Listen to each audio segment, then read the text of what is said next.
Well, thank you to the Internapalooza organizers for inviting me to spend some time with you today.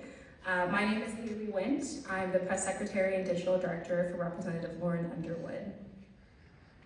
I don't belong here. I have no idea what I'm doing. I think I was hired by mistake. So, do these feelings and thoughts sound familiar to you all? Today I'm going to be talking about how you can overcome these thoughts by advocating for yourself. Now, I got my start in Congress just like all of you as an intern. I still remember my very first day in Dirksen, and I had never felt so nervous.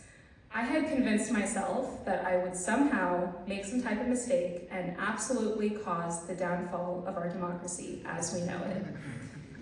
Now, many of you are just a few weeks into your internships, or perhaps today is your first day, so these feelings of fear may sound all too familiar. And while these feelings are valid, it's important to not give them any oxygen. It's time to focus on why you're here in Congress and what you need to do to succeed. It's time to advocate for yourself. Now, advocating for yourself is an essential way you can make the most out of your time here. And this isn't necessarily something you learn at school or from your office's onboarding packet. It's a muscle, so it needs to be developed and exercised. What does this actually mean? Looking back at my nearly 4 years on the Hill, I've advocated for myself by communicating with my intern coordinator what I hope to get out of my internships, proactively networking with staffers and interns to get advice and grow my network, and asking for more work from staffers who worked in roles I aspired to. Sometimes your coordinator doesn't have the time or energy to tell you that you should be doing these things, so let us be the voice of reason here and encourage you to lean into your work in this way. I know this can feel daunting, especially for those of you who have ever felt imposter syndrome. Let's break that down. When you question why your office hired you or whether you deserve to be here, these feelings of imposter syndrome can be a real barrier to advocating for yourself. They dig into your consciousness and convince you that you're not good enough to be here. And that's simply not true. Because if there's one thing I'd like you to take away from these remarks, I want you to know that you belong here. You belong here. You were hired for a reason. So don't discount your innate passion, skills, and life experiences that have gotten you to where you are today. And if it makes you feel any better, know that many of the people in this room have felt similarly before, so connect with them, and that will help you forge a community.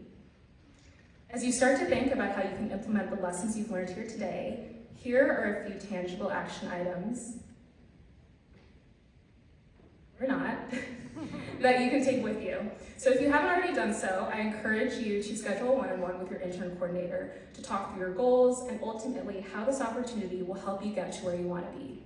Secondly, get coffee with everyone, even the folks in your office who you don't see yourself working in those roles. And lastly, once you feel more comfortable in your office and your work exceeds expectations, ask for more work. Find ways to be valuable and helpful.